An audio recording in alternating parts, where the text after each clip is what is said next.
Assalamualaikum warahmatullahi wabarakatuh. Allahumma salli ala Sayyidina Muhammad wa ala ali Sayyidina wa maulana Muhammad. Yang saya hormati para masyayikh. Apa sih kemudian hari ini, siapa sih kira-kira yang mau merusak Pancasila ini? Dan siapa sih yang mau merusak NU hari ini? Ini saya terangkan.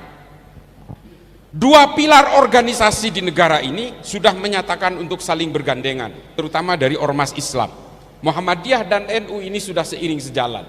Dua-duanya sudah mengakui, Asobiyah ini sudah diakui, Pancasila sudah diakui sebagai falsafah dasar negara.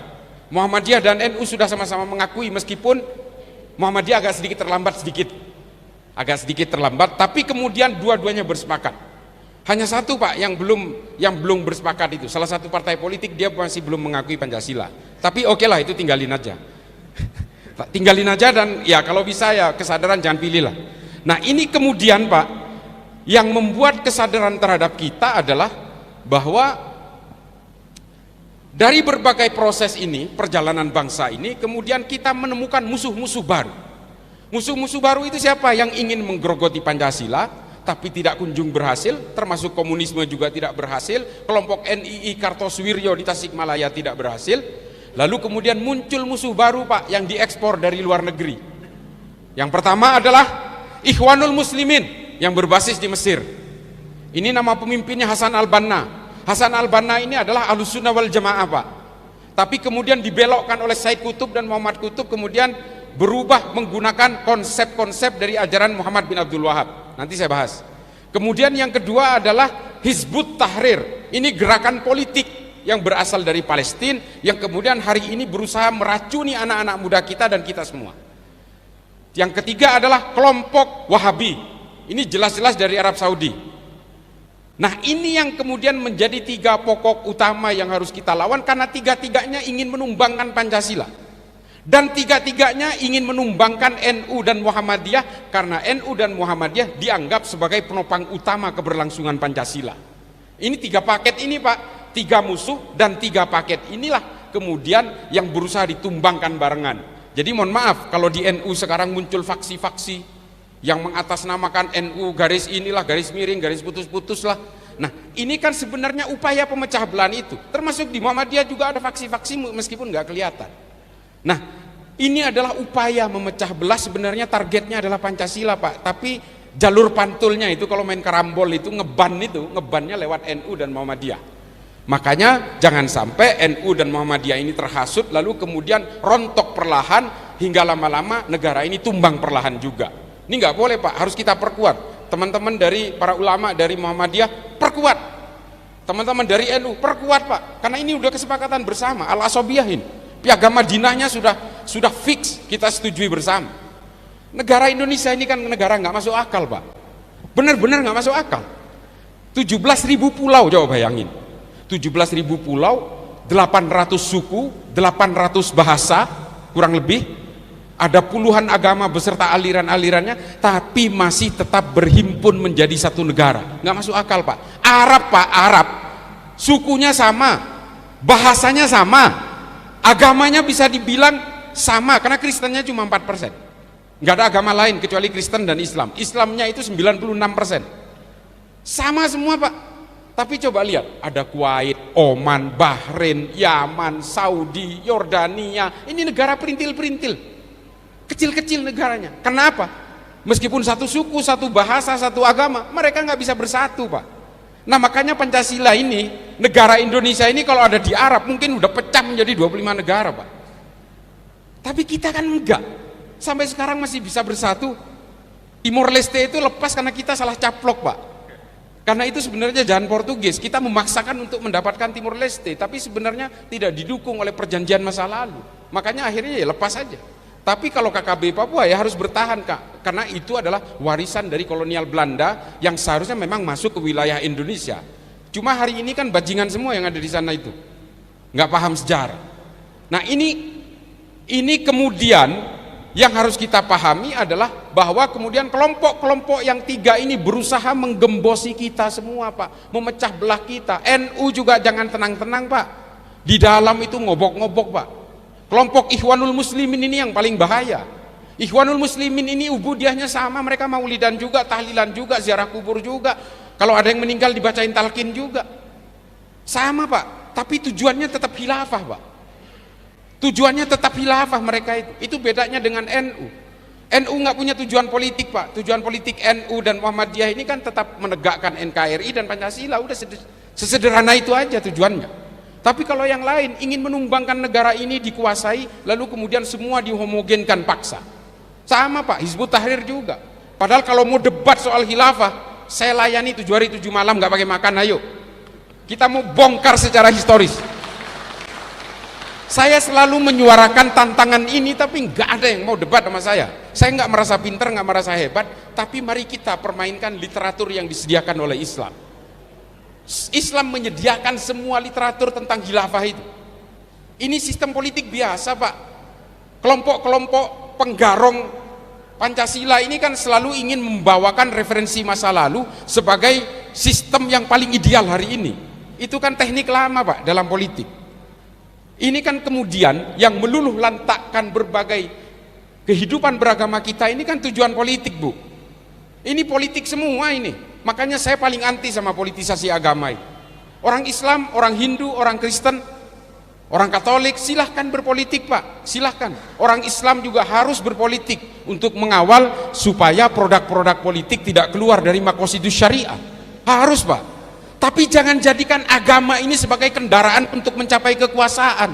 Karena kata Ibnu Rus, kalau ada penguasa yang menggunakan agama sebagai kendaraan menuju kekuasaannya, kelak kejahatan-kejahatannya pun akan dibenarkan dengan menggunakan dalil agama. Ini Ibnu Rus. Dan akhirnya banyak praktek seperti itu. Banyak Pak yang mengatakan saya partai Islam, saya akan memperjuangkan Islam, sayalah Islam, pilih saya. Setelah berkuasa korupsi juga Pak. Ada itu, gak usah disebut lah. Nah ini kan adalah anomali-anomali dan penipuan-penipuan atas nama agama yang membajak kesalehan, membajak simbol-simbol agama.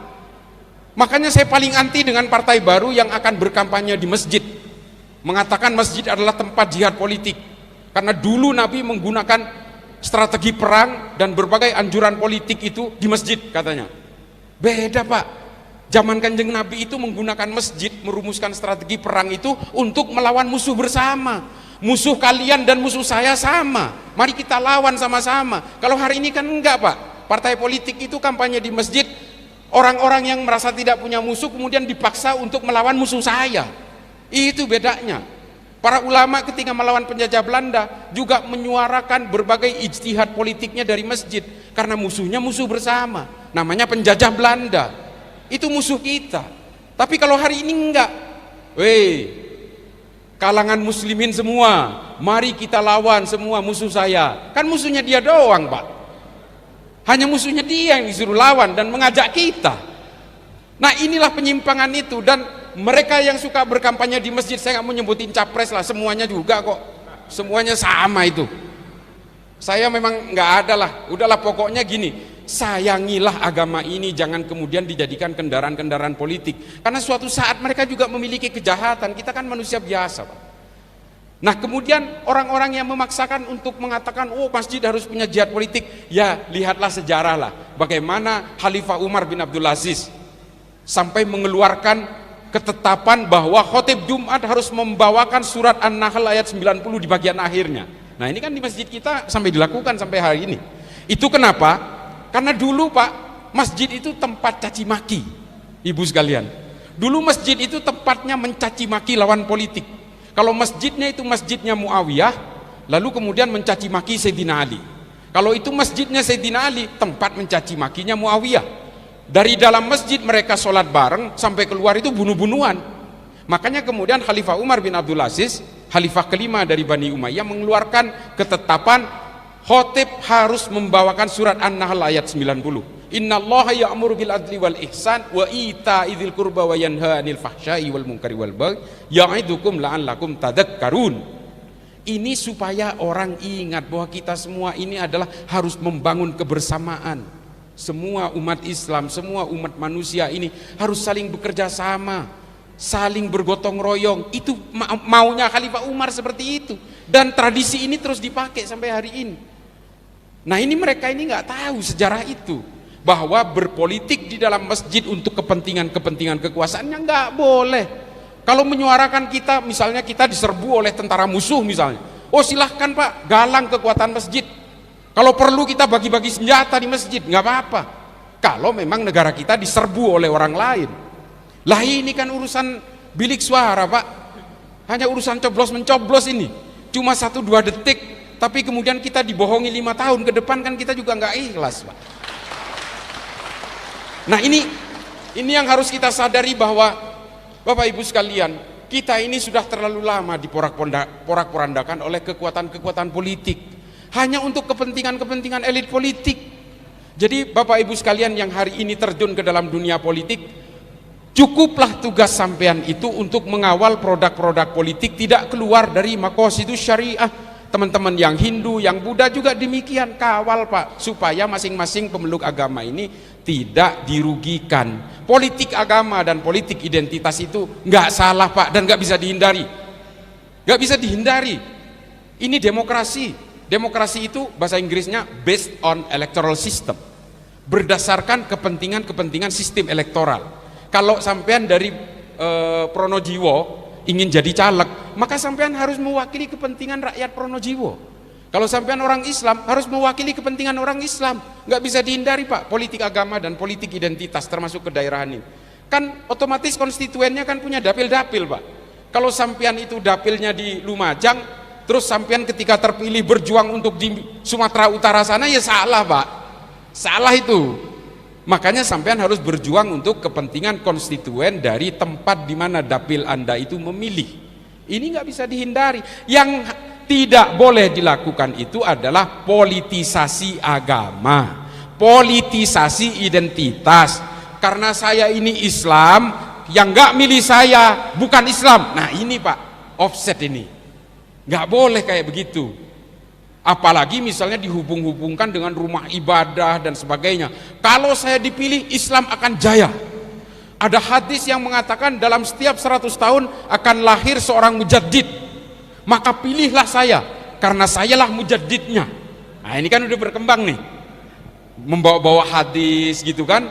Nanti 2024 itu adalah 100 tahun tumbangnya khilafah. Nah inilah kebangkitan khilafah ini, persis 1 abad. Nah kan gitu. Khilafah terakhir itu tumbang 1924 Pak. Nah 2024 persis 100 tahun. Terus dihubungkan dengan hadis yang mengatakan setiap 100 tahun akan lahir seorang mujaddid. Nah ini digoreng lagi Pak. Maka pilihlah si A, pilihlah si B. Wah hancur-hancuran kita ini. Karena kita ini betul-betul gini Pak, kelemahan orang Islam ini dan juga pemeluk agama dari Hindu dan Buddha, Kristen juga, ini kan politik Pak. Permusuhan Sunni dan Syiah itu sampai hari ini kan musuhan, udah 1400 tahun lebih. Gara-gara apa coba? Politik Pak. Kubunya Muawiyah bin Abu Sufyan dan kubunya Sayyidina Ali yang kemudian terpisah oleh karena persoalan politik dan kemudian melahirkan fikih-fikih sendiri, dan dua-duanya saling mengkafirkan coba. Kata Sunninya Syiah yang kafir, kata Syiahnya Sunni yang kafir. Ini gara-gara politik. Dan kita kemudian belajar dari sejarah. Sayyidina Abu Bakar, kalau kata Imam As-Suyuti dalam Tarikhul Khulafa, dikatakan wafat diracun. Gara-gara apa? Politik. Ini kata Tarikhul Khulafa. Sayyidina Utsman dibunuh oleh sesama orang Islam juga gara-gara politik. Sayyidina Ali dibunuh oleh Abdurrahman bin Muljam gara-gara politik. Perang Jamal, perang Siffin, perang Hurrah, perang Zab, perang Nahrawan, ini perang sesama orang Islam gara-gara politik. Orang Kristen Pak berperang 30 tahun di Eropa, membunuh 8.100.000 orang Kristen di Eropa gara-gara apa? Politik. Orang India sesama Hindu, Mahatma Gandhi, ini ada yang dari Hindu? Ada. Mahatma Gandhi itu dibunuh oleh sesama orang Hindu namanya Godse. Dan di sana kemudian terbelah orang India itu yang moderat dengan orang-orang Hindu nasionalis yang disebut dengan kalangan Hindutva dan Bharatiya Janata, serta ada garis kerasnya di tengah namanya Shiv Sena. Ini meluluh lantakan India Pak. Dan semua agama mengalami itu. Ada Baader-Meinhof Protestan di Jerman, ada IRA dari kalangan Katolik di Irlandia, ada white supremacy untuk kalangan evangelis di Amerika. Semua agama mengalami kerentanan, dijadikan sebagai alat untuk membinasakan orang yang berbeda. Gara-gara apa? Politik Pak. Politik jugalah yang kemudian memporak-porandakan Islam, terbentuk menjadi firqoh-firqoh dan sebagainya. Sekte-sekte tercipta dalam Islam karena didahului dengan politik. Ahmadiyah bikinan kolonial, ini bikinan kolonial, termasuk yang namanya Wahabi, Pak. Kenapa Wahabi ini menjadi aneh? Karena memang Wahabi ini tadinya diciptakan di Saudi untuk memperkuat kekuasaan politiknya keluarga Ibnu Saud, dan kemudian barang ini dibawa ke Indonesia dengan kultur yang berbeda, demografi yang berbeda, dengan suasana politik yang berbeda, dan kemudian terjadilah benturan-benturan itu. Coba Pak, ini saya mau cerita sedikit tentang kelahiran Wahabi. Pertemuan antara Muhammad bin Abdul Wahab dengan keluarga Ibnu Saud terjadi pada tahun 1734. Keluarga Ibnu Saud merasa punya kepentingan, saya harus didukung oleh ulama dari Najd. Lalu muncullah Muhammad bin Abdul Wahab At-Tamimi ini. Dia kemudian yang mendorong kekuatan politik keluarga Ibnu Saud dengan membuat fikih-fikih baru. Sulit Pak untuk ngayak orang Saudi yang agamanya sama, kepercayaannya sama, tapi di satu sisi dia itu orang saya apa bukan? Untuk mengayak ini kemudian mereka mengadopsi konsep al-wala wal baroknya dari Majmu' al-Fatawa Ibnu Taimiyah. Tapi masalahnya Pak, kalau konsepnya Ibnu Taimiyah dalam Majmu' al-Fatawa ini masih oke-oke aja lah, karena soal keimanan. Tapi ketika diakomodasi oleh Saudi dan dimodifikasi sampai akhirnya orang yang berbeda pilihan politik pun bisa dikatakan kafir dan bisa dimusuhi. Ini yang menjadi masalah. Lalu kemudian keluarlah fikih-fikih itu. Musik diharamkan. Ini makanya sampai sekarang ini Muhammadiyah nggak mau mengharamkan musik, karena mereka paham dengan genealogi ini, dengan sejarah ini. Lalu Wahabi mengharamkan musik. Kenapa? Keluarga Ibnu Saud itu paling takut kalau ada orang berkerumun Pak. Takutnya mereka itu memberontak kepada kerajaan. Diharamkan. Mengapa ziarah kubur kemudian diharamkan? Dan mengapa situs-situs Kanjeng Nabi hampir dihancurkan semua? Karena memang keluarga Ibnu Saud tidak mau orang Saudi ini punya ikatan masa lalu dengan leluhurnya. Mereka maunya itu semua mengidolakan keluarga Ibnu Saud. Makanya ziarah kubur juga dibatasi. Lalu kemudian maulidan. Oh, maulidan apalagi? Makamnya Kanjeng Nabi aja hampir dihancurkan. Untung komite Hijaz ulama dari Indonesia menghalangi itu. Kalau enggak habis itu raudhah itu. Nah, mengapa mereka kemudian ingin menghapus semua situs-situs itu? Mereka memang mengatakan punya dasar supaya tidak musyrik. Tapi sebenarnya apa? Orang Saudi pada saat itu dibutuhkan jangan mencintai orang lain dulu, yang penting mencintai keluarga Ibnu Saud dulu. Karena ada musuhnya Pak waktu itu. Musuhnya itu keluarga Ibnu Rashidin dari Ha'il, seorang dzurriyyah Nabi. Makanya mereka juga mengharamkan penghormatan terhadap dzurriyyah Nabi, orang-orang Wahabi dari keluarga Ibnu Rashid yang ada di Ha'il. Makanya diharamkan. Jadi apapun fikih-fikih yang dilahirkan oleh Wahabi ini sebenarnya dijahit sesuai dengan kebutuhan tubuhnya keluarga Ibnu Saud. Hari ini kemudian Saudi berubah menyadari itu semua. Kata Muhammad bin Salman di dalam salah satu TV mengatakan, kalau pemerintah Saudi bertahan dengan ajaran Wahabi ini, maka kita akan menjadi bangsa paling primitif di dunia. Makanya hari ini ibu-ibu sekalian, kalau pergi ke Saudi di luar Haramain, pakai hijab itu nggak wajib Bu. Kalau di Indonesia kan sampean masih nole-nole, nggak enak sama temen. Di sana buka nggak apa-apa Bu. Nah, ini bukan berarti ini benar atau salah, bukan. Tapi artinya pemerintah kerajaan Arab Saudi sudah menyadari masa lalunya yang terlalu diatur oleh aturan-aturan yang ketat itu. Makanya banyak orang Saudi yang kabur dari Saudi malah tidak percaya kepada adanya Allah. Mereka kemudian menjadi orang-orang kafir yang justru bukan kafir pindah agama, tapi kafir tidak percaya adanya Allah. Banyak Pak produknya orang Saudi itu. Rana Ahmad, Rahaf Al-Kunun, Dina Ali Sahnun, Ajla, Aiwa, dan masih ribuan lainnya.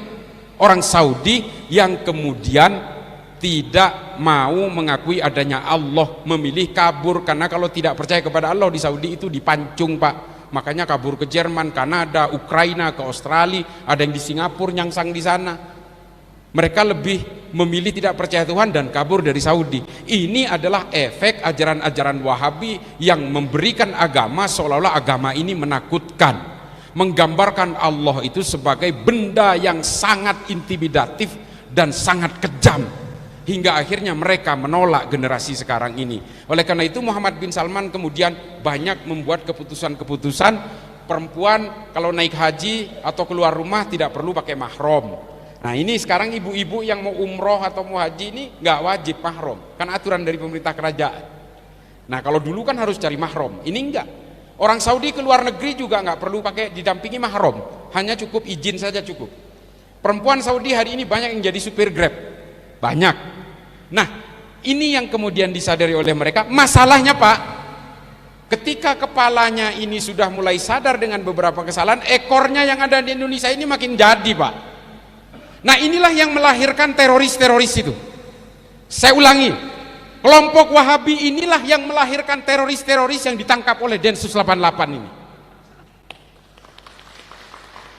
Kalau ada yang nggak percaya, yang bicara adalah tenaga ahlinya Densus Pak. Kalau masih nggak percaya juga, saya bawa ke penjara, ngobrol sendiri sama terorisnya.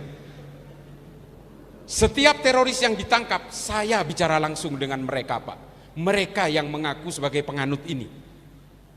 Dari 2151 per hari ini yang ditangkap Densus, dari tahun 2000 sampai 2023, 2151. Hanya 6 orang yang bukan Wahabi Pak. Makanya saya katakan di beberapa podcast, orang Wahabi ini, yang teroris yang berbasis Wahabi ini yang ditangkap oleh Densus itu 99,99%. Karena hanya 6 yang bukan Pak. Yang satu Katolik, namanya Fernando. Dia pelaku peledakan bom Sumarekon Serpong. Dia ingin minta duit berupa Bitcoin ke pemilik mall. Dia ledakkan mallnya. Namanya Fernando, Katolik Pak. Terus ada yang Protestan Pak. Namanya John Sondang Siagian. Dia ingin membakar pos polisi Jatiwarna di Bekasi. Karena dia terpapar oleh ajaran kiri namanya anarkisme. Kelompoknya namanya anarko-sindikalisme. 2. Yang 4 siapa? Anggota FPI. Kelompok Hussein Hasni CS. Karena mereka ingin membuat bom rakitan di Condet dan Bekasi, karena mereka ingin meledakkan beberapa titik di Jakarta, karena mereka tidak terima HTI dibubarkan.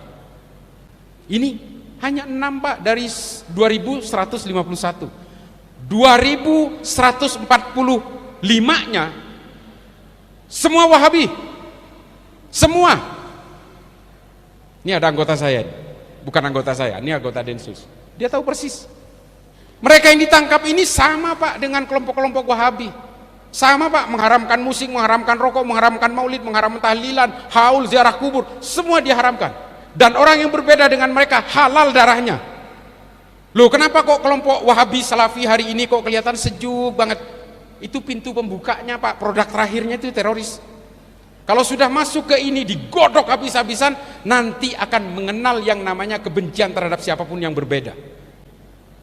Nanti ini juga, ini pelajaran buat kita ya. Kalau kita dikatakan mengadakan tahlil atau mengadakan maulid bid'ah, pada akhirnya Pak, kita itu akan dihakimi dan kemudian kita dikafirkan. Hakimiyah, takfiriyah. Ini adalah satu paket dengan al-wala wal bara' Pak. Ajaran siapa? Muhammad Said Al-Qahtani dalam bukunya Al-Wala wal Bara' fil Islam. Ini yang jadi rujukan teroris-teroris itu Pak, kitab ini Pak, buatan ulama Saudi. Terus ada ulama Saudi juga yang menulis, namanya Abu Bakar Naji, nama kitabnya Idarat at-Tawahhush. Setiap teroris ditangkap punya 2 kitab ini, Al-Wala wal Bara' fil Islam, Muhammad Said Al-Qahtani, dan Abu Bakar Naji, Idarat at-Tawahhush. Ini jadi panduannya Pak. Jadi kalau mau ngebunuh orang itu tanggung. Jangan hanya dibunuh, kampungnya dibakar, perempuannya semua diperkosa. Wallahi, ini ada dalam kitabnya. Dan ini jadi rujukannya ISIS Pak. Makanya mereka itu bahkan meminta kepada perempuan-perempuan di seluruh dunia yang mau bergabung kepada ISIS untuk melakukan jihad seksual. Banyak dari Indonesia yang berangkat Pak.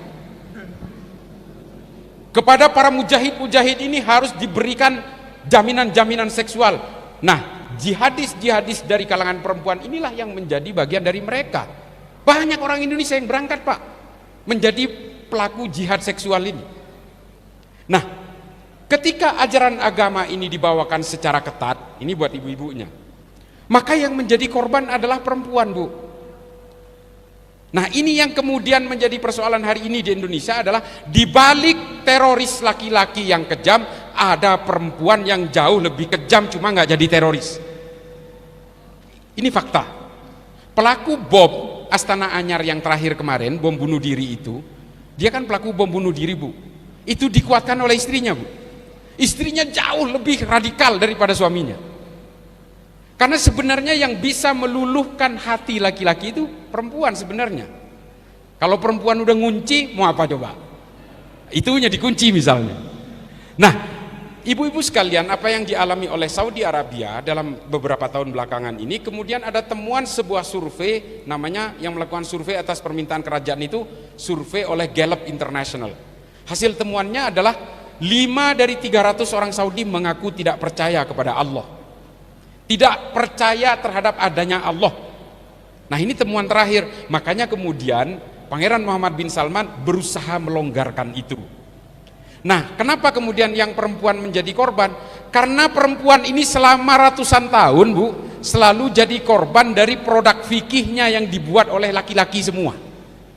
Laki-laki yang membuat fikih untuk perempuan ini adalah laki-laki semua, dijalankan oleh pemerintahan politik laki-laki. Tidak ada satupun perempuan yang dilibatkan sebagai ahli fikih. Makanya kalau ibu-ibu punya anak perempuan, dorong menjadi ahli fikih perempuan, supaya Basul Masail itu ada dari kalangan perempuan yang menyuarakan perempuan. Sampean nanti kalau nggak setuju suaminya kawin lagi, nanti sampean akan masuk neraka, kata yang laki-laki, gitu loh. Nah, kenapa ini kemudian hukum ini berlaku selama ratusan tahun? Karena sampean nggak mau bersuara, sampean nerima aja.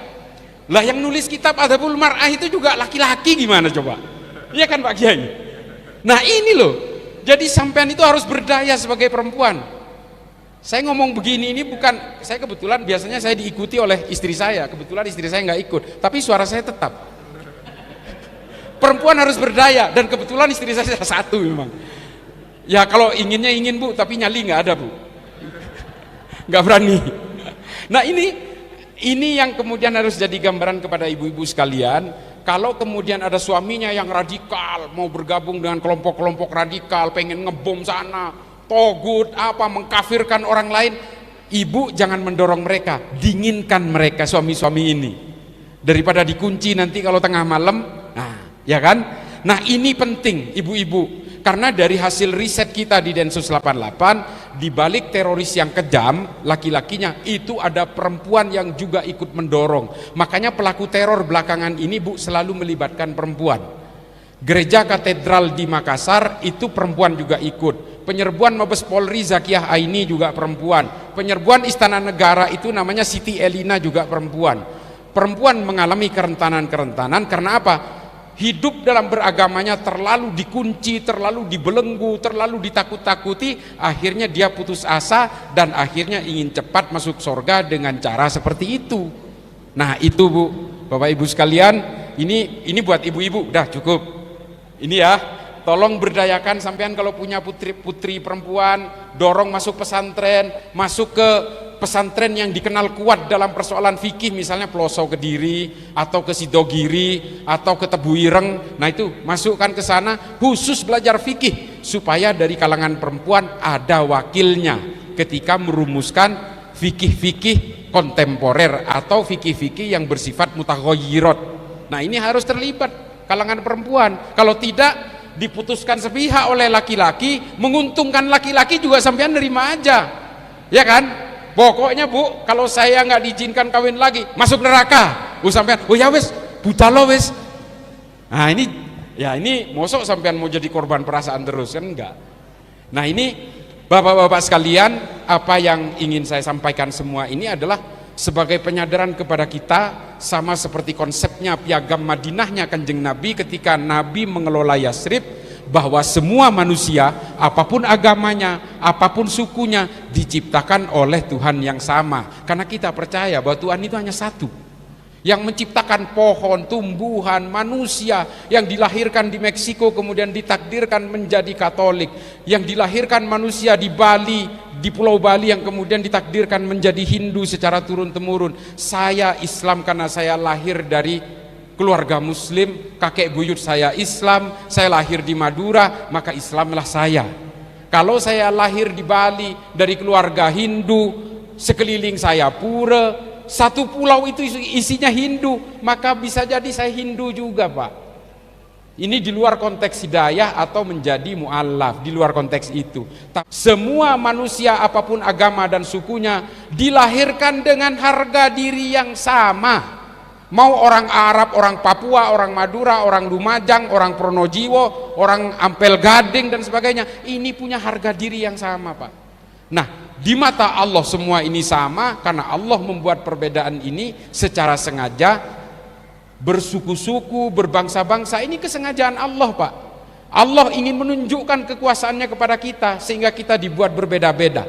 Taruhlah wajahnya sama, postur badannya sama, setidaknya sidik jarinya berbeda, Pak. Ini kekuasaan Allah ada di sini. Miliaran manusia di bumi ini 7 miliar, sidik jarinya nggak ada yang beda, nggak ada yang sama, Pak. Ini kekuasaan Allah ada di sini, perbedaan itu. Maka Allah meminta di dalam Al-Quran supaya kita semua dita'arufu. Kita semua saling berinteraksi, saling mengenal di antara semua perbedaan itu. Dan kemudian Nabi Muhammad mempertegas khairun nas anfa'uhum linnas. Nabi jelas tidak menggunakan mukmin di situ atau muslim di situ, tapi menggunakan kata annas, manusia secara universal. Kita harus menghargai siapapun. Sama seperti kisah-kisahnya Kanjeng Nabi yang menyuapi pengemis, buta, bukan orang Islam lagi, mencaci maki Nabi pula di pasar di Madinah, tapi Nabi masih menyuapi dengan kacang-kacangan setiap hari. Apakah karena keimanan? Bukan. Apakah karena Nabi itu karena faktor ketidaksabaran? Enggak. Nabi di sini memainkan kemanusiaannya. Meskipun dia bukan orang Islam, dia pengemis buta dan mencaci maki Nabi, Nabi tetap menyuapinya dengan makanan setiap hari. Ini kemanusiaan, Pak. Dan ketika Nabi melewati satu gang, selalu diludahi oleh orang kafir, diludahi, sampai ketika suatu saat Nabi melewati gang itu tidak ada yang meludahi. Nah, lalu kemudian Nabi mengatakan, kemana orang yang meludahi saya, kok nggak ada? Sakit Nabi. Nabi adalah orang pertama yang membesuk orang ini. Ini adalah kemanusiaan. Makanya, Pak, dalam beragama, agama apapun, wabil khusus beragama Islam, kita harus tetap menjaga bahwa Islam ini tidak punya tujuan lain selain sebagai menyempurnakan akhlak dan sebagai rahmatan lil alamin. Gak ada lagi. DNA-nya Islam bukan politik. Kita gagal berkali-kali dalam politik. Orang Islam menguasai Eropa 600 tahun, gak ada warisannya sampai hari ini. Masjid-masjid cuma jadi gereja. Secara genetik satu pun tidak ada orang Islam di Eropa. Kalau hari ini ada orang Islam di Eropa, itu karena orang Eropa kawin sama orang Islam, ada pengungsi dari negara Islam, ada imigran dari negara Islam, lalu kemudian ada Islam di Eropa. Secara keturunan gak ada, Pak. Karena dulu ketika kekuasaan Islam itu tumbang di Granada, orang-orang Islam itu dibaptis paksa. Kalau nggak mau dibunuh. Makanya kemudian orang Eropa setelah itu, orang-orang Islam yang sudah berkuasa beranak pinak di sana selama 600 tahun, akhirnya menjadi Kristen semua. Quran dibakar. 132.000 Quran dibakar di plaza di Granada. Dan literatur Islam ribuan dibakar semua. Penduduk Islam dibaptis paksa semua. Itu kalau agama dibawakan lewat jalur politik, Pak. Makanya politisasi agama itu saya nggak pernah setuju. Karena akhirnya apa? Islam akan tunduk kepada penakluk-penakluk berikutnya kalau soal politik. Nah, makanya kemudian kalau ingin memajukan Islam, majukan dengan ilmu pengetahuan. Nih, Islam pernah berjaya dalam ilmu pengetahuan, sejaya-jayanya. Islam pernah berjaya di situ. Semua agama pernah berjaya dengan ilmu pengetahuan. Hindu juga pernah berjaya dengan ilmu pengetahuan. Dan ketika semua agama ini mengenal ilmu pengetahuan dan lebih fokus terhadap ilmu pengetahuan, mereka tidak saling membenci. Angka 0 itu yang menciptakan pertama adalah orang Hindu. Lalu kemudian disempurnakan oleh Al-Khawarizmi. Angka 0 dalam matematika yang kita kenal itu disempurnakan oleh Al-Khawarizmi, seorang pemikir Islam di Andalus. Nah, termasuk Ibnu Sina, Jabir Ibnu Hayyan, Al-Birri, Al-Baikuni, An-Nawawi, Imam Ghazali, Rumi, Tabrizi, semua mengeluarkan berbagai pemikiran-pemikiran ilmu pengetahuan. Nah, ini yang kemudian Bapak Ibu sekalian, kalau ingin menjayakan Islam, majukan lewat ilmu pengetahuan dan bawa Islam ini kepada daya tariknya. Yang Hindu, yang Kristen, bawa semua. Mau Kristen Jawi Wetan atau Katolik atau Protestan atau apapun, bawa semua ke dalam daya tarik agama, bahwa semua agama ini berbasis kemanusiaan dan kedamaian, termasuk Islam. Islam itu berbasis kemanusiaan dan kedamaian, sama seperti agama yang lain. Jangan kemudian orang tidak tertarik kepada Islam karena melihat tabiat kita, karena melihat karakter kita, karena melihat akhlak kita, yang kemudian menyuarakan kebencian dan caci maki dibarengi dengan takbir. Gak boleh Pak, mengucapkan takbir itu bukan Allah Maha Besar saja maknanya, tapi itu harus dimaknai bahwa betapa kecilnya kita. Kalau kemudian kita meneriakkan takbir dan kita juga merasa besar, ini juga sama dengan kekufuran Pak. Seolah-olah kita sama besarnya dengan Allah. Gak boleh Pak. Ketika kita menyuarakan takbir, kita kecil, sekecil debu di situ. Nah ini saya juga protes kepada orang-orang yang kadang-kadang kumpul takbir, takbir. Jangan Pak, jangan sembarangan. Kalau orangnya masih belum merasa sekecil debu, jangan sembarangan meneriakkan takbir. Kita cukup di sholat aja yang neriakin takbir berkali-kali itu. Tapi kemudian takbir diteriakkan untuk menghasut orang, membenci orang, mencaci maki orang. Ini sama artinya dia merasa besar juga. Dia merasa menjadi Tuhan-Tuhan kerdil di muka bumi. Gak boleh. Kata siapa ini? Jalaluddin Rumi dalam Fihi Ma Fihi. Ada semua Pak. Kalau kita mau baca sebenarnya anjuran-anjuran kepada kita untuk berlaku adil, berlaku damai, dan menghargai manusia yang lain. Khairun nas anfahum linnas dan sebagainya itu sebenarnya ada semua konsepnya, cuma kita kadang-kadang malas baca Pak. Saya kira begitu. Ini tujuan akhirnya adalah mari kita berdamai, mari kita mengakui Pancasila sebagai falsafah dasar negara, mari kita tetap jaga NU, yang teman-teman Muhammadiyah jaga Muhammadiyah sebagai dua pilar utama dari penyokong berdirinya NKRI dan tetap terjaganya Pancasila. Saya kira begitu ya Bapak Ibu sekalian, mudah-mudahan ini bisa menjadi maslahat.